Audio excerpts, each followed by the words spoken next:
Stéphane, on est Bonjour ravis de Sandrine. t'accueillir sur la transition vue par. Ça faisait longtemps qu'on devait se faire ce rendez-vous, on l'a même raté une fois. Et on sera ravis un peu de partager avec toi pendant ce petit temps où on va rester ce dont tu penses, à quoi tu penses quand tu parles de transition alimentaire. Et puis maintenant, nous parler de ta nouvelle vie, vu que tu as quitté Saint-Michel. Voilà. Alors, la première chose, pour ceux qui ne te connaissent pas, est-ce que tu peux te présenter? Très bien. Eh bien, moi, je m'appelle Stéphane Brunery. Moi, j'ai un parcours agroalimentaire de plus de 20 ans dans des fonctions commerciales, mais essentiellement marketing, innovation et RSE. Donc, j'étais effectivement directeur du marketing chez Saint-Michel Biscuit pour les marques Saint-Michel et Bonne Maman.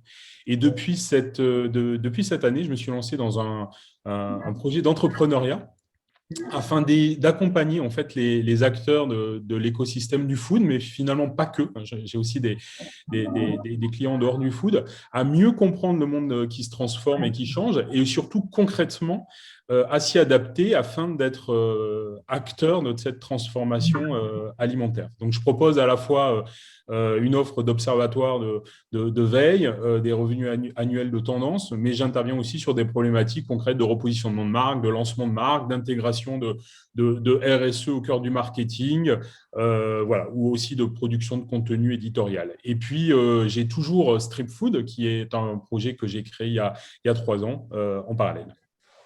Alors nous, on s'est connus via Street Food, où j'ai contribué, j'essaye de contribuer encore régulièrement sur les sujets, moi, qui m'intéressent en termes d'alimentation. Est-ce que tu peux nous présenter Street Food quand même, et puis sa démarche qui est quand même assez atypique dans le monde des médias? Oui. Alors, le point de départ, en fait, c'est un constat. Donc, l'alimentation est centrale, elle est au cœur de nos vies. C'est certainement, avec la santé, un des aspects les plus importants de nos vies. Et ça a été encore révélé par les épisodes du Covid.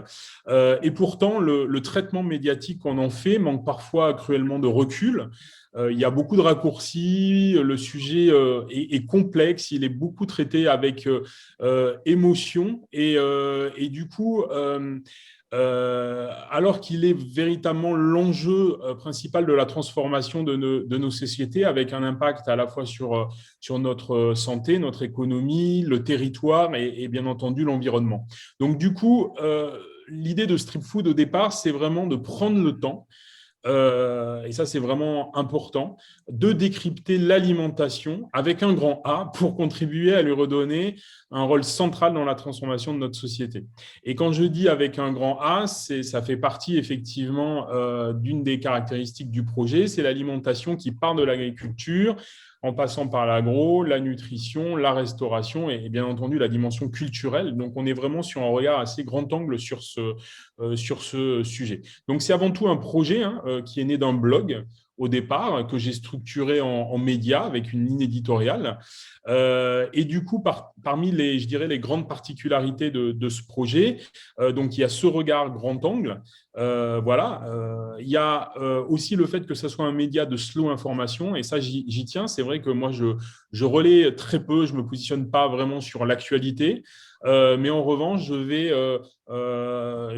me positionner sur des sujets pour pouvoir un peu prendre de recul là-dessus et puis davantage les analyser. D'accord ? Donc, c'est à sujet complexe, on va dire, méthode aussi de construction d'opinion un petit peu différente. C'est-à-dire que moi, j'écris, mais c'est surtout aussi je mets en place un réseau de contributeurs pour croiser les regards sur ces problématiques complexes, l'idée étant de proposer aux lecteurs finalement une lecture simple d'enjeux compliqués et les amener à eux-mêmes se forger leur propre opinion. Et enfin, la dernière particularité, c'est que c'est un média de réflexion, mais c'est aussi un média de solution, donc où il me tient aussi à cœur de mettre en avant les acteurs qui ouvrent la voie, même s'il y a parfois des limites d'ailleurs dans ces voies. Ah, ouais, c'est sympa ce que tu dis par rapport à Street Food, parce que moi j'ai eu le plaisir de ressortir un article que j'avais écrit il y a maintenant 2 ans Oui, sur les circuits courts, je te rappelle, quand on était en ouais, plein confinement et on faisait je de me la rappelle très prospection. bien. Ouais. Ouais, vous avez de la prospective, et en fin de compte, maintenant les analyses recroisent ce qu'on avait déjà entrevu il y a 2 ans avec Philippe Gutzmann et qu'on avait posé comme en fin de compte, une réalité, et où en fin de compte, on est en train de la décrypter. Donc, c'est quand même assez sympa de savoir que sur Street Food, il y a quand même de la prospective de manière générale et qui se retrouve 2, 3 ans après complètement vérifiée. Je l'ai vu sur d'autres articles de Bruno Parmentier sur la bio, où ça fait des années, il nous alerte sur le sujet. On va revenir à ton ancienne vie qui n'est pas si vieille que ça, vu qu'elle date quand même que de l'année dernière, parce que je sais que c'est un sujet sur lequel tu es beaucoup intervenu. C'est en fin de compte pourquoi il est si compliqué d'avoir des offres saines et durables, en fin de compte, pour les industries agroalimentaires. Qu'est-ce qui coince? Pourquoi ça va pas? Pourquoi ça va pas si vite? Voilà.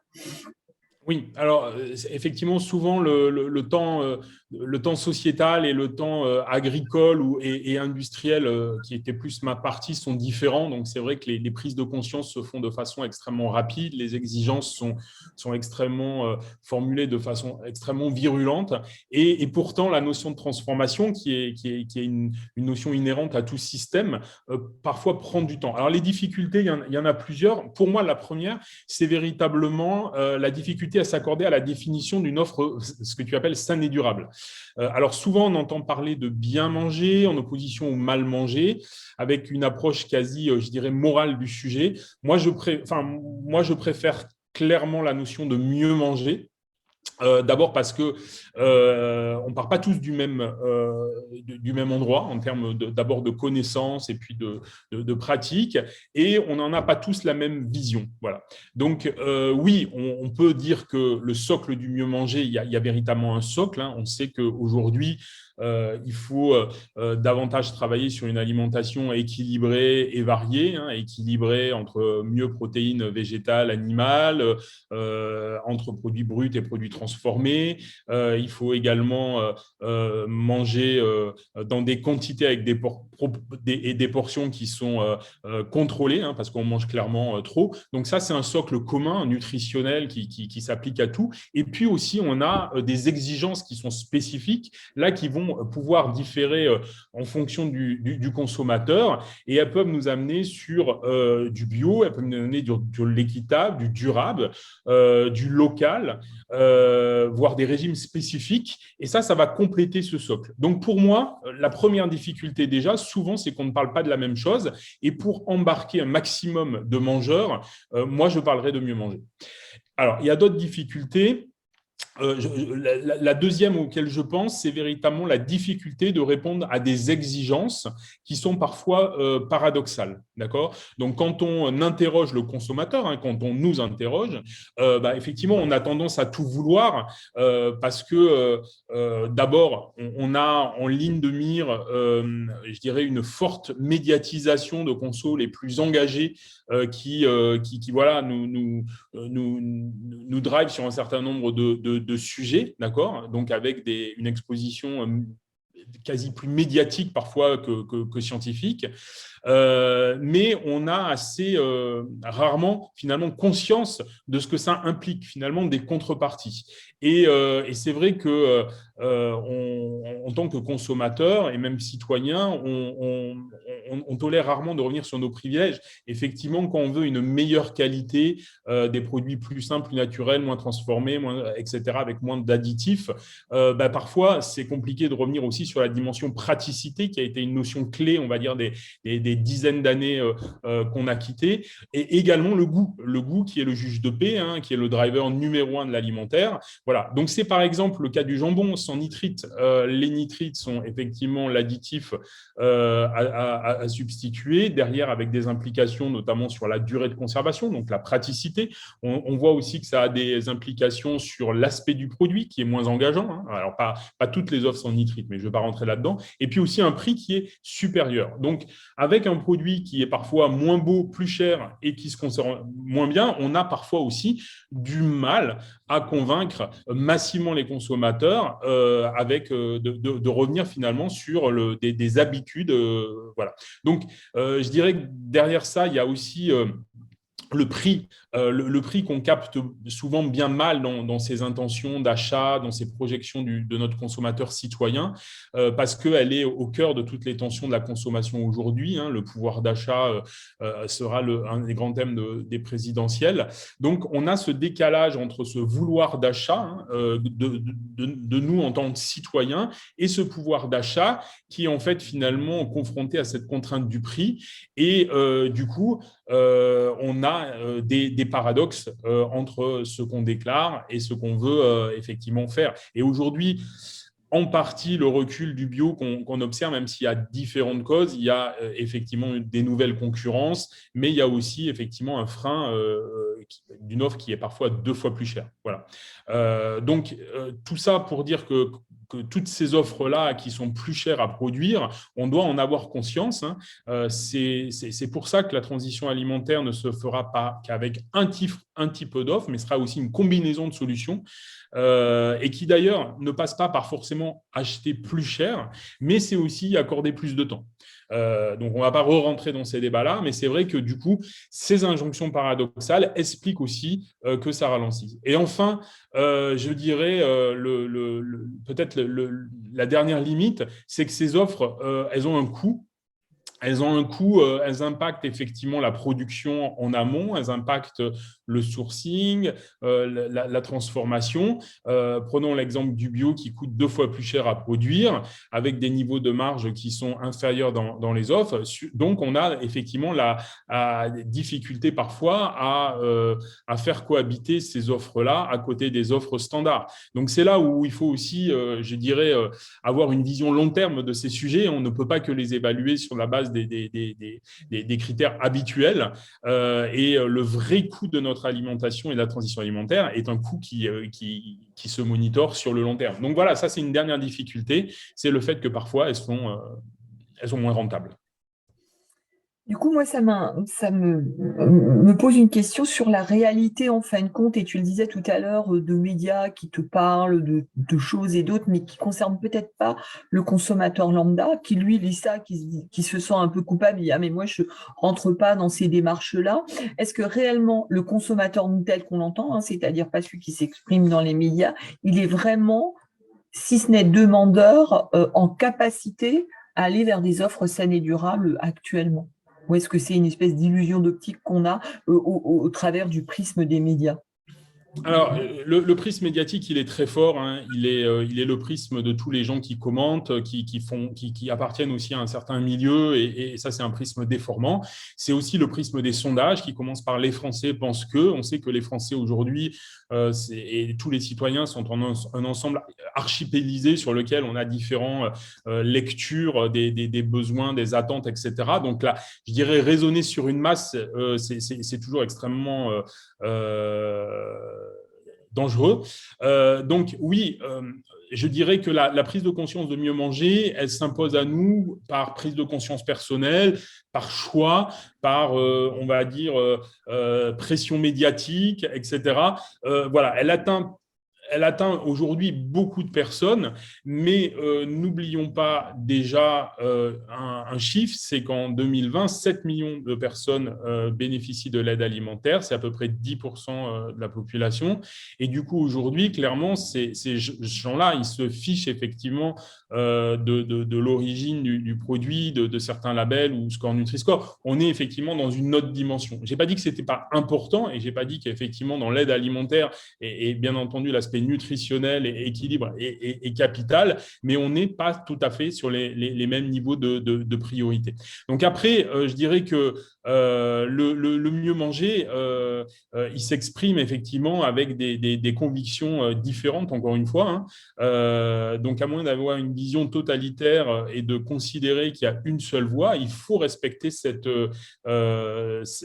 diversité. Voilà. Donc, tout l'enjeu maintenant, c'est de prendre conscience que ce sujet est peut-être le plus important, qui engage une vision sociétale globale, alors que c'est un peu un angle mort de ces élections présidentielles et qu'on doit y accorder de la valeur. Et ça, c'est important. Et je le dis encore une fois, ça ne passe pas uniquement par acheter des produits plus chers, mais c'est aussi y accorder plus de temps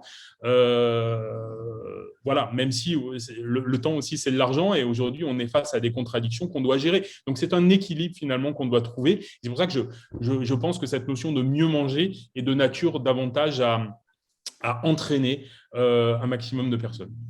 Est-ce que tu penses pas, enfin moi c'est l'analyse que j'en ai faite et sur lequel je parle souvent lors de conférences, c'est que toutes ces injonctions contradictoires fait que ça pourrait un peu dépiter les gens de rentrer dans quelque démarche que ce soit, parce que dans la même journée, on va attendre le tout et le contraire du tout, Oui, le voir, le lire ou l'entendre, enfin selon sa source d'information, et que bah au final les gens sont épuisés. C'est une charge mentale qui devient si manger c'est trop une charge mentale. Regarde, on faisait je dirais enfin, on se glossait autour des steaks végétaux et tout. Là, gros recul de tous ces steaks végétaux, mais alors en fin de compte, c'est pas si bon que ça, c'est ultra transformé. Enfin, voilà, donc les gens ont commencé à les bouder. Parce que je veux dire, le oui. consommateur, en fin de compte, il est un peu, je dirais, lost in space, hein, dans tout ça. Ouais. Hein.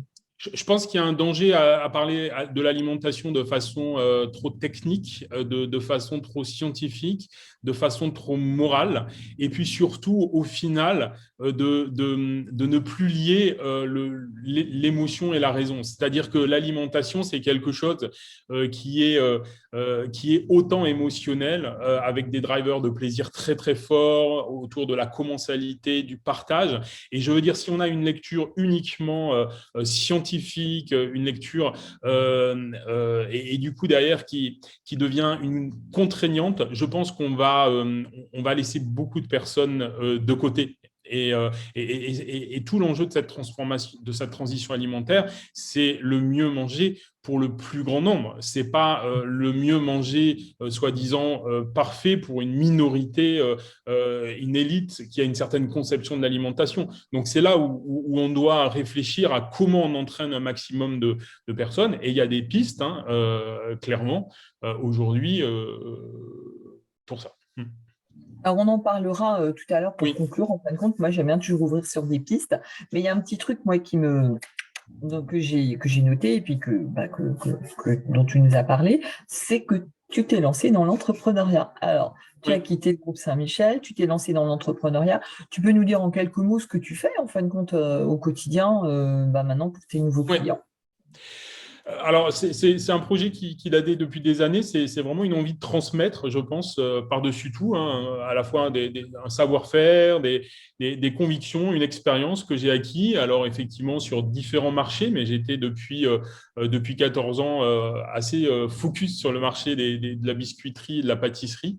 Donc, c'est une envie de transmettre. C'est une envie aussi de collaborer, du coup, sur des secteurs plus divers pour enrichir mes savoir-faire. Moi, je suis assez convaincu qu'en fait, l'inspiration, elle est souvent pas forcément dans son niveau de concurrence directe, hein. Elle est allée à chercher dans des secteurs très différents, y compris, bien entendu, le non alimentaire. Et puis, j'avais envie aussi de créer quelque chose à mon image. C'est vrai que c'est un projet qui est en ligne avec mes valeurs. Il est en ligne avec ma vision de l'alimentation, qui est une vision assez engagée, mais une vision qui est très, je dirais, inclusive et positive.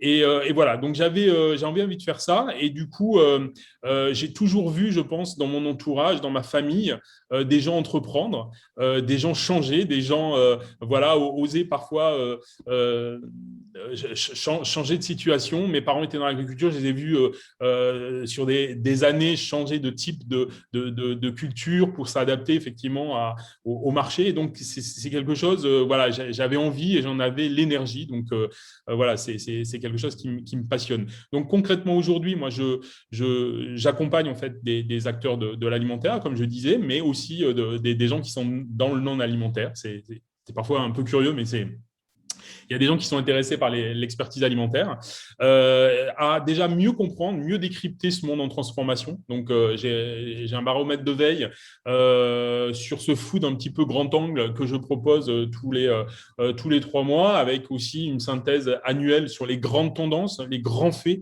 les grandes lames de fond. Donc, on est vraiment sur cette vision un peu qui est déjà propulsée sur Street Food, hein, d'un monde qui se transforme, hein. Donc, voilà. Et puis, aussi concrètement sur des problématiques je dirais de repositionnement de marques, de produits qui étaient un petit peu poussiéreux, de création de marques, où Ça, je tu as peux être bien aussi su le faire sur intéressé par Saint-Michel, l'intérêt. hein. Pardon? Je te dis, tu as bien su le faire sur Saint-Michel, donc je pense que ton expertise va intéresser quelques sociétés.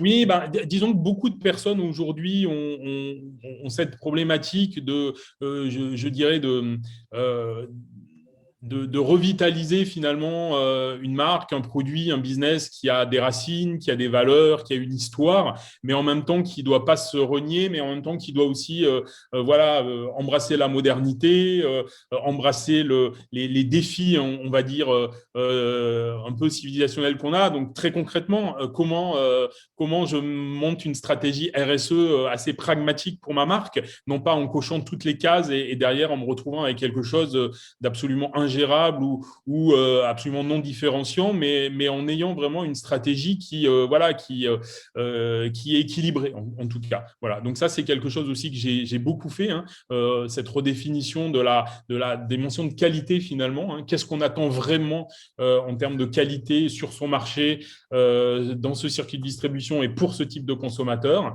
Voilà, donc ça concrètement, c'est des choses que je fais. Puis j'interviens aussi pour des partages dans des conférences, dans des entreprises, etc., pour partager aussi cette vision. Merci Stéphane. On va conclure cet entretien parce qu'on aime bien toujours donner des petits tips et c'est un peu l'habitude sur la transition. On aime bien voilà, se dire bah, tiens, à quoi ça te fait penser? Qu'est-ce Ouais. que toi tu mettrais en place? Alors, si maintenant je te dis la transition alimentaire de ton point de vue, ça veut dire quoi? Et on fait quoi en Ouais. définitive? Alors moi, c'est très simple, c'est 4 choses, mais pour moi, la transition alimentaire, c'est peut-être le rendez-vous unique, cette prise de conscience unique et cette capacité d'agir unique pour faire de ce thème un véritable projet de société. Il n'y en a pas énormément, il est très lié d'ailleurs à celui de l'environnement, hein, qui est aussi un sujet sociétal fort, mais avec cette dimension en plus que l'alimentation, c'est quelque chose qu'on pratique toute la journée, qui est véritablement quelque chose de culturel, qui peut être d'ailleurs très, très différent en fonction des pays dans lesquels on se trouve ou des communautés. Et du coup, pour moi, je dirais c'est un projet quasiment de société qu'il y a derrière. Les 4 enjeux pour moi autour de la transition alimentaire sont, le premier, c'est mieux produire, donc une alimentation plus durable. C'est finalement être capable de prendre en compte l'ensemble des externalités, hein, que ce soit sur les hommes, l'environnement, l'économie, le territoire. Et ça, c'est quelque chose qui est important parce que c'est quelque chose qui se juge sur le temps long. D'accord ? Donc ça, c'est un sujet éminemment complexe parce que le temps agricole et le temps sociétal sont différents. La société, elle est pressée, mais le modèle agricole, il se transforme dans le temps. D'accord ? Donc mieux produire une alimentation de qualité et durable. Le deuxième, c'est l'accessibilité alimentaire. C'est l'alimentation pour tous, pour lutter contre cette précarité alimentaire, hein, qui met de côté 7 millions de personnes touchées par l'aide alimentaire. Je ne parle pas également des étudiants. Pour être assez proche de l'univers des banques alimentaires, c'est un phénomène qui s'amplifie. Donc là, je dirais que c'est le côté accessibilité alimentaire.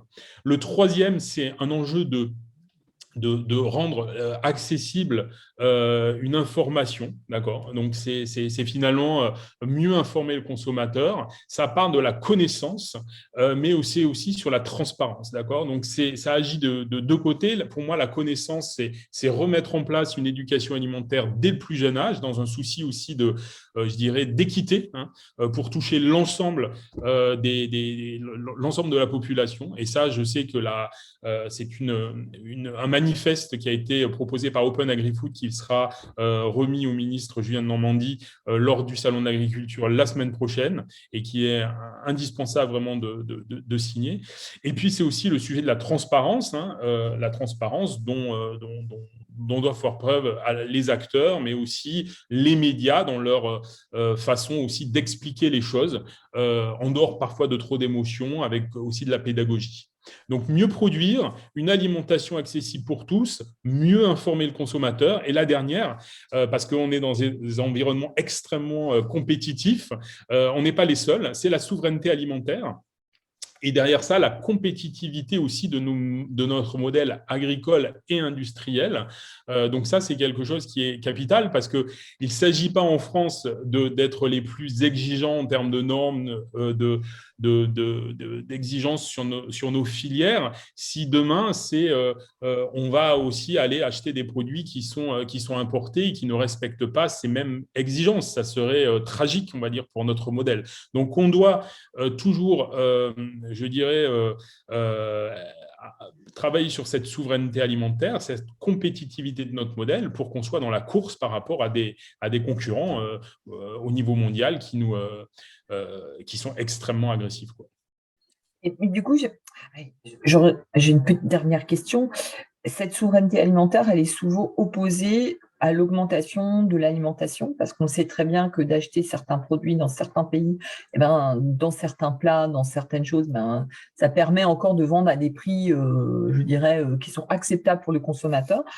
Est-ce que pour les Français, on a conscience que souveraineté alimentaire, avec les charges qui incombent aux salariés et aux charges de production, ça ne veut pas dire manger un petit peu plus cher et l'accepter en définitive? Alors déjà, je pense qu'il ne faut pas voir les choses de façon binaire, et c'est un peu le drame de nos sociétés. On a l'impression qu'il faut qu'on achète un 0% ou un 100% à chaque fois de chaque option. On ne mangera pas 100% français. Enfin, je veux dire, ça n'a même pas de sens pour un certain nombre d'aliments. Ce n'est pas ça véritablement l'enjeu de la souveraineté alimentaire. Mais ce que tu dis est vrai. Je pense que, et le film Au nom de la terre qui était diffusé cette semaine à la télé l'illustre, il faut qu'on prenne conscience que derrière notre alimentation, il y a des hommes, des femmes, il y a tout un écosystème qui crée de la valeur. Et ça, on doit en avoir véritablement conscience parce qu'après des années à nous avoir, je dirais, dire qu'il fallait toujours consommer moins cher, aujourd'hui, on a perdu complètement la valeur de cette alimentation.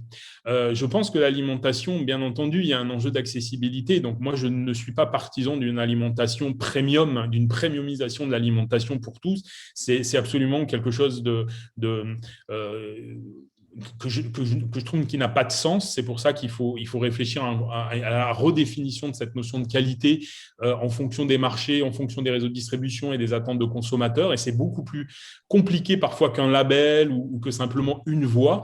Donc oui, mais tu as raison, il faut qu'on ait conscience que derrière cette alimentation, il y a notre santé, il y a notre économie, il y a notre environnement et notre territoire. Donc c'est notre culture, donc à condition de la valeur à travers les produits qu'on achète, mais aussi en parfois remettant un peu de temps dans la cuisine, même si, encore une fois, là aussi, ne défendons pas un modèle qui n'est plus adapté à nos sociétés. Hein. On ne va pas trouver quelqu'un qui va nous faire à manger maison voilà, partout, tout le temps. Donc, il faut être pragmatique et équilibré, encore une fois.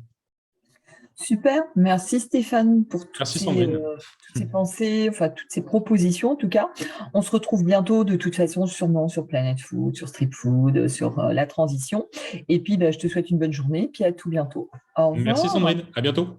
Au revoir.